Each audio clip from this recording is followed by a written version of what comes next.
Hi, welcome back. Promised that I would go over self-surrender, which was kind of the leftover topic from my previous video about sentencing.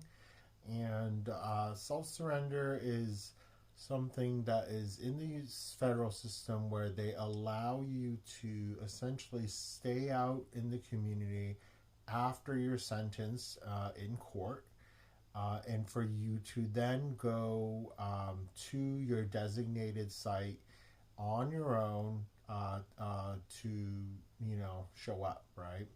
This is in contrast to if you were sentenced in court, they immediately detained you because they don't want you back out in the community, either because you're too dangerous or that you're a flight risk, as in you wouldn't come back. That they will then put you in detention, so into federal custody, which is typically a county jail of some sort. And then they'll hold you there until you get your Bureau of Prison letter, which designates you, as in assigns you to a particular facility. Now, if you were in jail at the time, what that means is they're going to start basically trucking you out on buses, from facility to facility to get to your final destination. So it's essentially like if you were to ride a Greyhound bus from like Atlanta all the way to LA, and you're going to have to make stops. This is the worst fate that people who have gone through the system have told me, to never ever get yourself into the situation of prisoner transport, because what ends up happening is that you will drive for a day and then you'll stop at a federal facility, and then they'll put you in a holding cell. You may be there for one day, or you could be there for 2 weeks, because what happens is that they had to make all of these bus rides align with all of these, probably dozens of people that need to be dropped off wherever you need to go. So what would be awful is that if you're in one side of the country and you suddenly know that you're going to be placed in some place that's over 1,000 miles away, it could take you up to 6 months to actually get to where you need to get to. So I've never done this before, but I will point you to a video that's done by Federal Prison Insider in the card up there so that you can check it out. But definitely, even from his point of view, advocating for self-surrender is the best thing you can do so that you can make your transition into prison life a lot less horrible. So if you are not stuck in prison transport hell, what would happen is that you will then be waiting, and the pre-sentencing report, which told whether or not you were going to get self-surrender, it also indicates a time frame of when you will have to report to that designated facility. It could be anywhere from 4 weeks to 6 weeks to 8 weeks, depending. During COVID, probably people got longer times to figure out when they were going to get someplace. But in the future, who knows how efficient it is. I think previously the system wasn't very efficient anyways. But you'll then you have time essentially to take care of your affairs. Once you leave your session, your sentencing hearing, you have about X number of weeks where you're doing your things, like trying to get rid of your stuff, trying to do all of your last medical stuff that you need to do, preparing paperwork and stuff that you need for the staff in the prison. And then what I've been told, obviously because I'm not in prison yet right now, is that they will send you that letter 1 week before your last day to appear. So it doesn't seem to give a lot of time for people to book air travel if you're going far away, or if your preference is to take air travel because it's probably a lot faster than going on the road.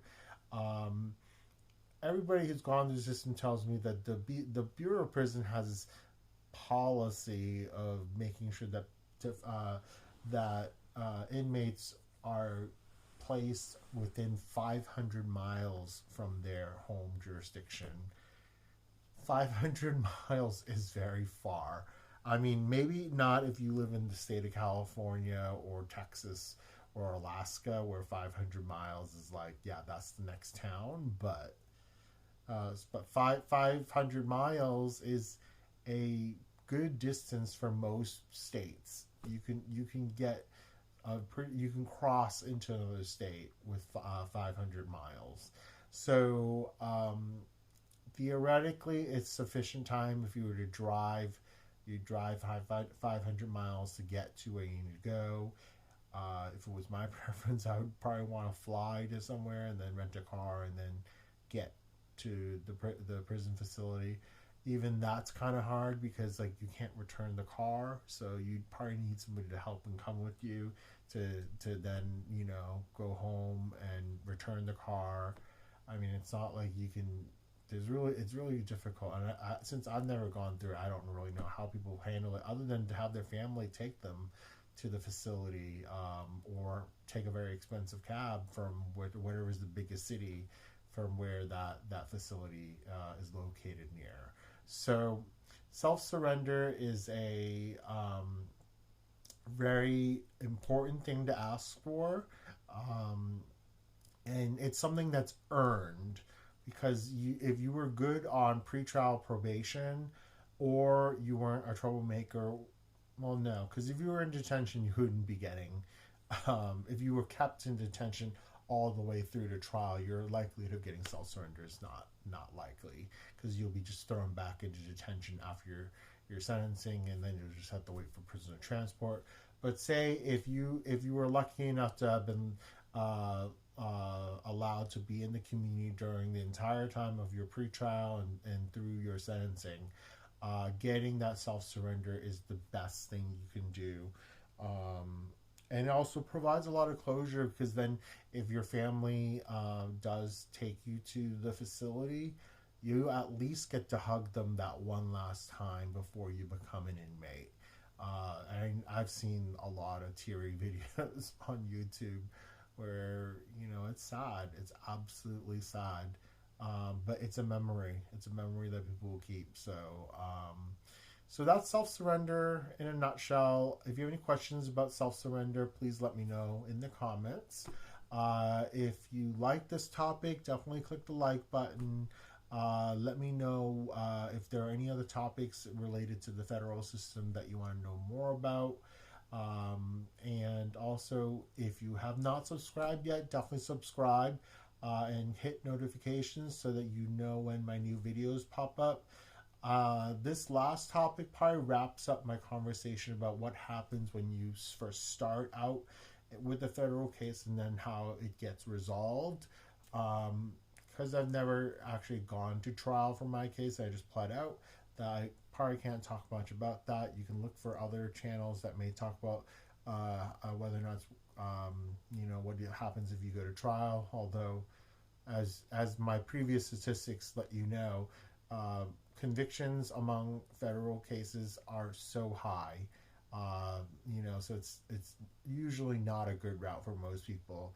Although recently I've heard of a case where somebody decided they wanted to beat it and lost horribly. So I was looking at a lot of time. So, but I hope you enjoyed this series. I'm going to shift gears a little bit and talk about other things related to me personally preparing for prison, gay prison stuff that I've learned from other people, and also some of my past experiences of how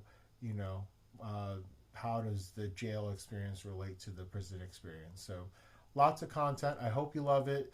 I'll also be placing some more links of my favorite prison and jail YouTube channels. These are the people I talk to the most online, and I feel like we're a big community of folks who want to make you feel as safe in your currently where you are, but also for your future. So, I'll talk to you guys soon.